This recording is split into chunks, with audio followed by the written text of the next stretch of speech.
Assalamualaikum warahmatullahi wabarakatuh. Alhamdulillahi rabbil alamin. Wassalatu wassalamu ala ashrafil anbiya wal mursalin wa ala alihi wa sahbihi ajma'in. Amma ba'du. Yang kami hormati para masyayikh, para sesepuh, wabil khusus Kiai Muballigh, Kiai Muballighin, dan juga Kiai Miftah beserta Ibu Nyai selaku pengasuh pondok pesantren Tahfidzil Quran Matla'ul Huda Ambarawa, para kiai yang rawuh, para gawagis yang rawuh, para Ibu Nyai yang rawuh, dan juga teman-teman santri sekalian. Kalau di sini diamanahi untuk menyampaikan sedikit motivasi, maka berarti khitobnya kepada teman-teman santri, nyuwun sewu apabila nanti ada sedikit atau banyak hal yang kurang berkenan. Kaulo berbicara sebagai senior teman-teman santri dalam menghafal Al-Quran. Teman-teman santri di sini semua menghafal Al-Quran. Insya Allah, alhamdulillah. Menghafal Al-Quran tentu banyak sekali tantangannya. Apalagi di sini kaulo tadi dengar bahwa formal ada sekolahnya. Maka bekal yang harus kita siapkan yang pertama adalah pintar membagi waktu. Pintar membagi waktu. Panjenengan semua sekarang berada di masa emas kalian.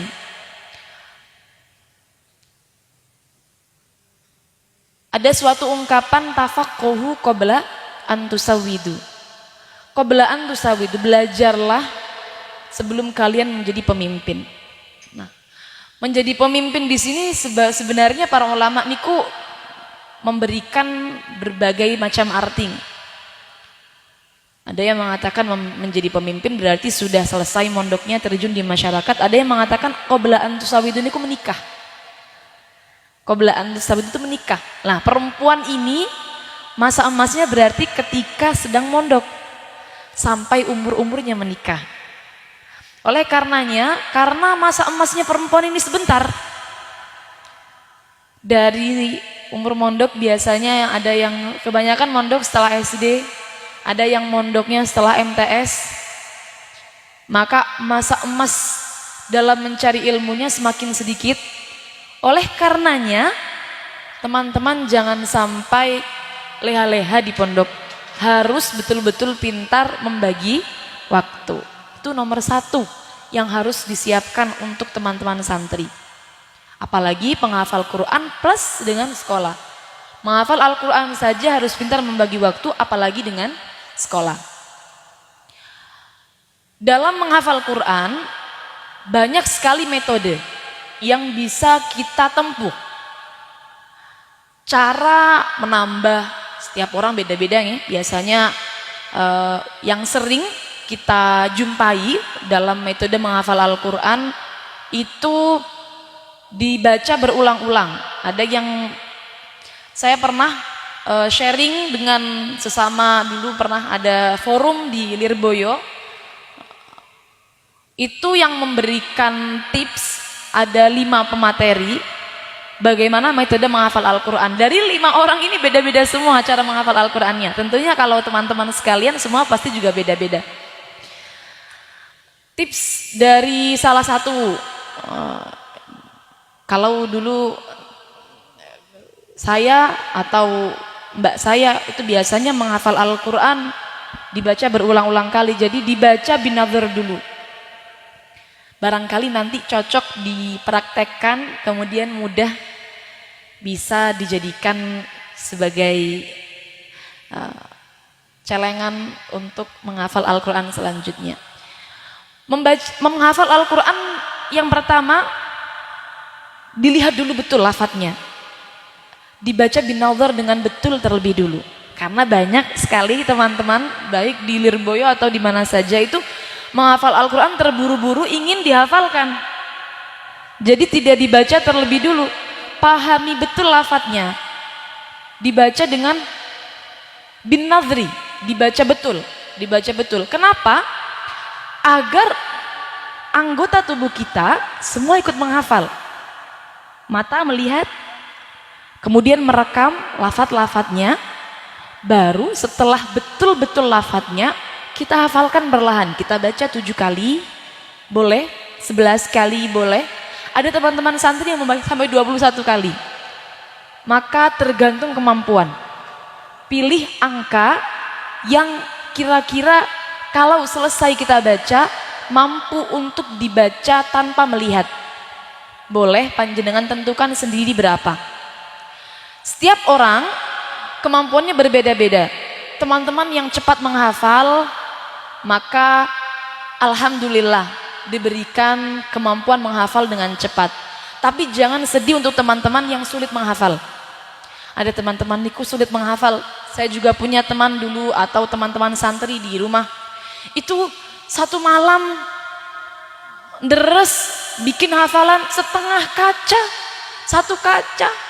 Sulit gitu ya. Maka dawuh Umi Azah dulu kepada teman-teman santri sangat menenangkan hati. Jangan sedih kalau ternyata diberi hafalan yang perlu perjuangan. Karena sejatinya Allah lebih sayang kepada kalian. Lebih disuruh untuk sering membaca. Lebih disuruh untuk lebih mendekat. Kita niku manusia niku kan kalau diberi kesulitan maka manusia akan lebih mendekat kepada Allah. Nah, jadi kalau panjenengan kebetulan kebagian yang dalam menghafal itu perlu perjuangan yang lebih daripada teman-temannya, maka jangan bersedih. Pahalanya lebih banyak. Kalau di dalam hadisnya niku orang yang mudah dalam membaca Al-Quran maka dia akan bersama dengan malaikat yang mulia. Tapi kalau orang itu sulit membaca Al-Quran, ya tak bahasanya seperti itu, sulit membaca Al-Quran, maka pahala baginya adalah 2 pahala. Dia mendapatkan 2 pahala. 1 pahala dalam membaca Al-Quran, yang 1 pahala dalam kesulitannya itu, melalui kesulitan dalam membaca Al-Quran. Nah itu dia. Jadi teman-teman setelah dibaca berulang kali, kemudian baru tentukan angka yang setelah dibaca bisa ditutup hafalannya tanpa melihat. Kalau saya pribadi dulu dalam menghafal, kalau Rian senang menghafal itu baca artinya di sampingnya. Itu menurut kaulo lebih mudah untuk menyantolkan hafalan. Tapi tergantung setiap individu dalam menghafal. Nah, setelah sudah menghafal, maka bukan berarti beres kita ya. Ada proses murojaah. Ada proses murojaah. Nah, di sini murojaah yang diterapkan oleh para kiai, para ulama, para sahabat berbeda-beda. Bagi teman-teman yang belum selesai menghafal, belum selesai dalam tahap masih menghafal, saya sarankan mengikuti metode ini.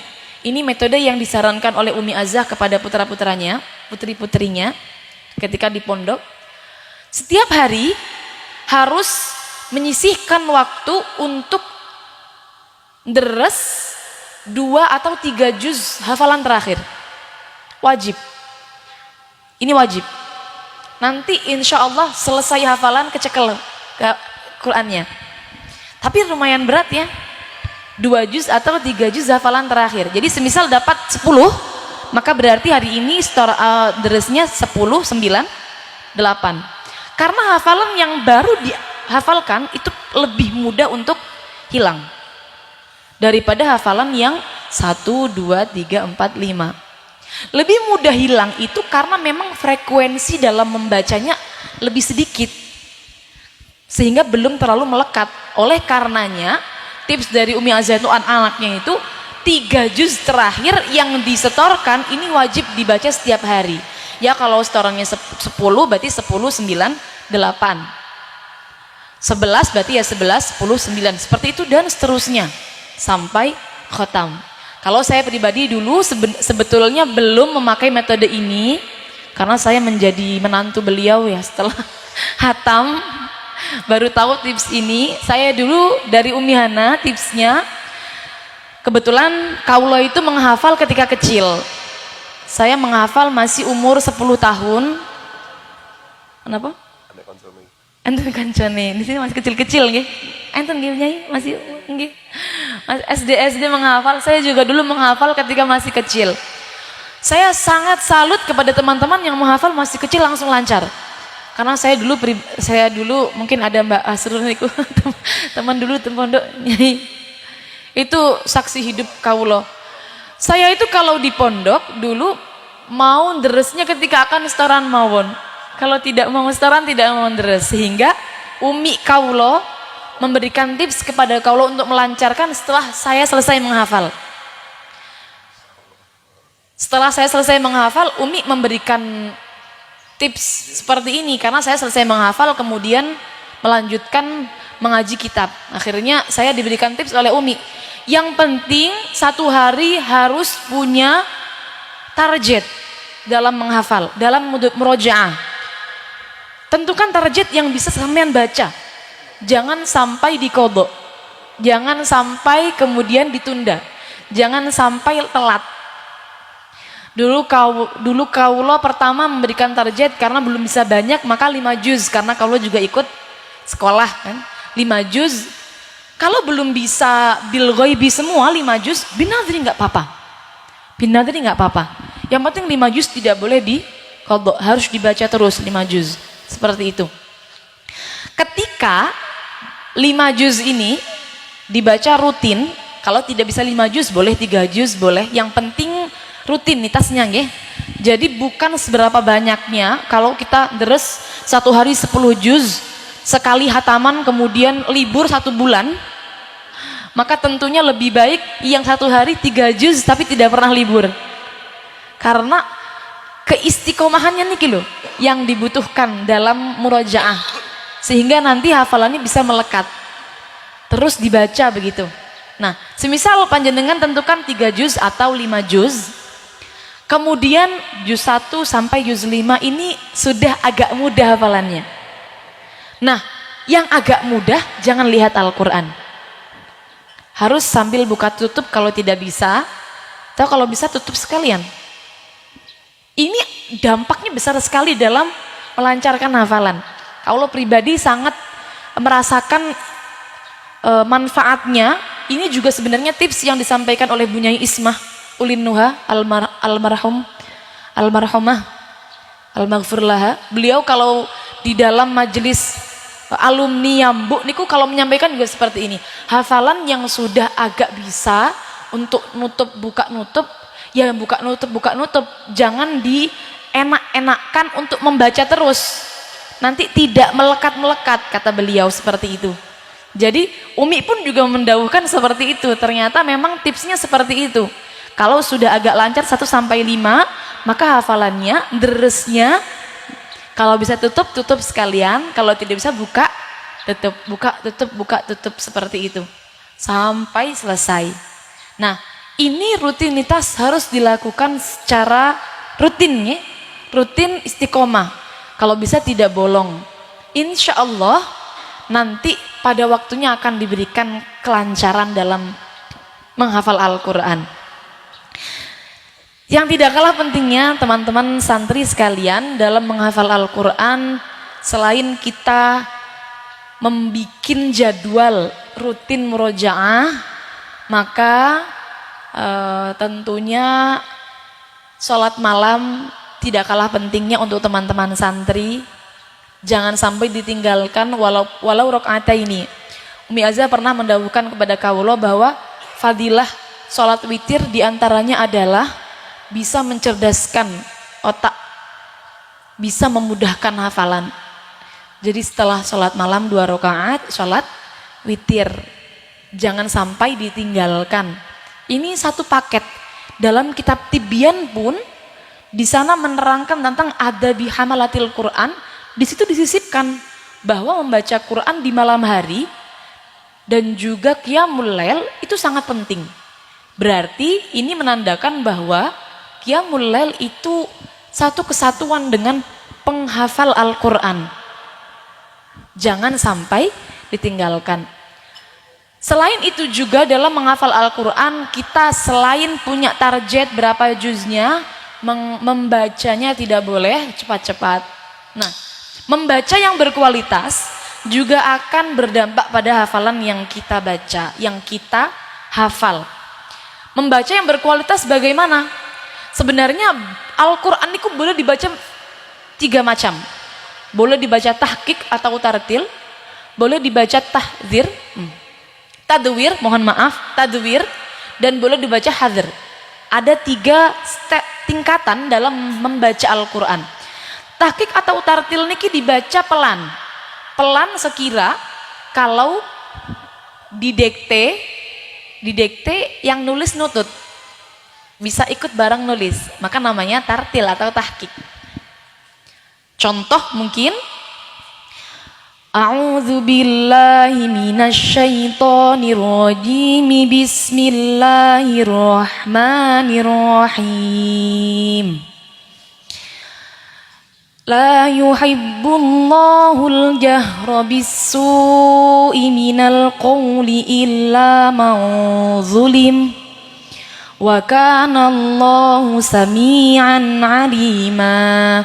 Tapi mungkin kalau tidak ada lagunya mungkin ya yang penting seperti itulah. Kira-kira kalau didektekan kemudian bisa ikut bareng menulis. Tingkatan yang paling pertama. Yang kedua tadwir. Tadwir berarti sedang. Sedang itu biasanya 1 juz 30 menit. Tadwir. Hadr yang paling cepat itu ya cepat, bacaan cepat. Tapi 3 cara membaca Al-Quran niki semuanya harus pakai tajwid. Tidak boleh tidak pakai tajwid. Tidak boleh serampangan. Gunnah harus tepat ke bawah. Panjang pendek harus ke bawah. Nah biasanya kalau di dalam majelis-majelis murojaah Quran, takutnya memburu hatam, akhirnya membacanya cepat tapi tidak pakai tajwid. Padahal pakai tajwid itu adalah wajib hukumnya. Walaupun toh bacaannya dengan bacaan cepat.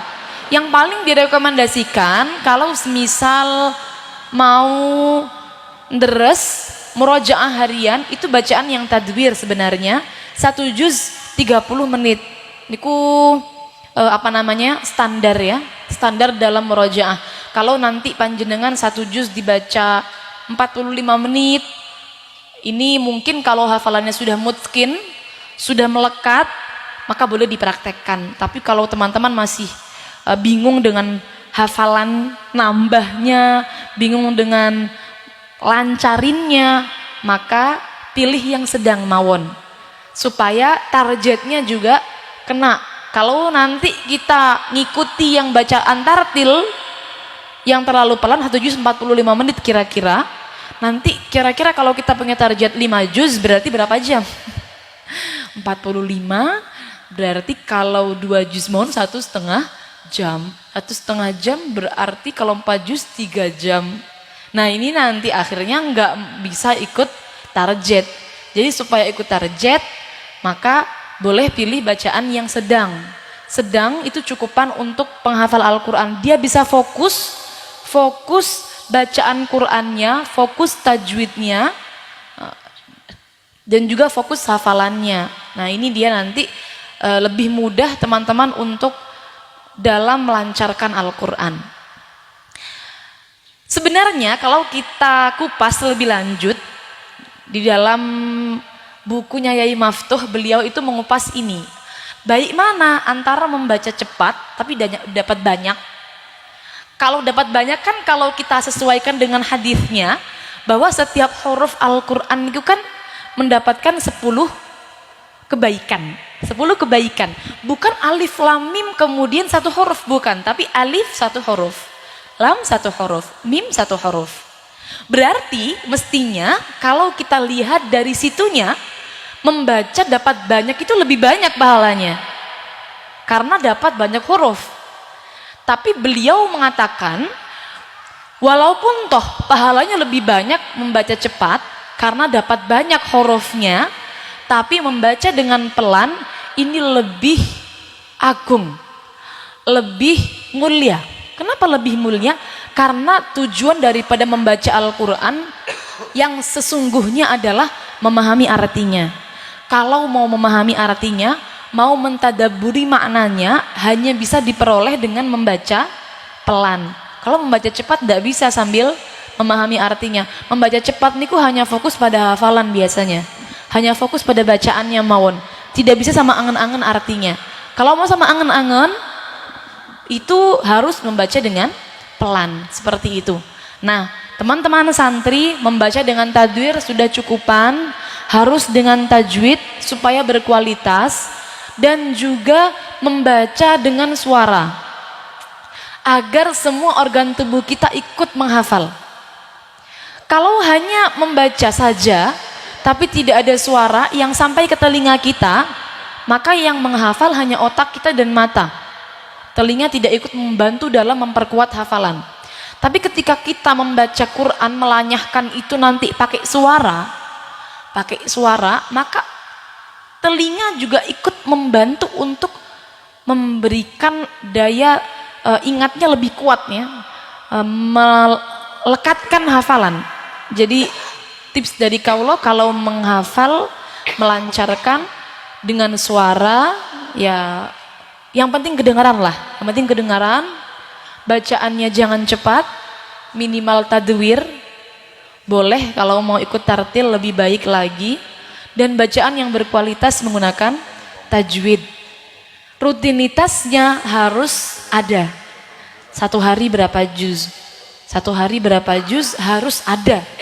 Jangan sampai kita tidak punya target dalam menghafal, tidak punya target dalam murojaah. Kalau tidak ada target dalam murojaah, maka nanti akan malas. Tidak ada yang bisa menghilangkan kemalasan karena tidak punya target. Kalau mau deres ya deres, kalau tidak mau deres ya sudah. Nah, masalahnya anak-anak zaman sekarang ini sukanya rebahan. Gimana? Apalagi kalau di rumah sudah ada yang namanya HP. Anak zaman sekarang HP-nan sambil nonton drakor.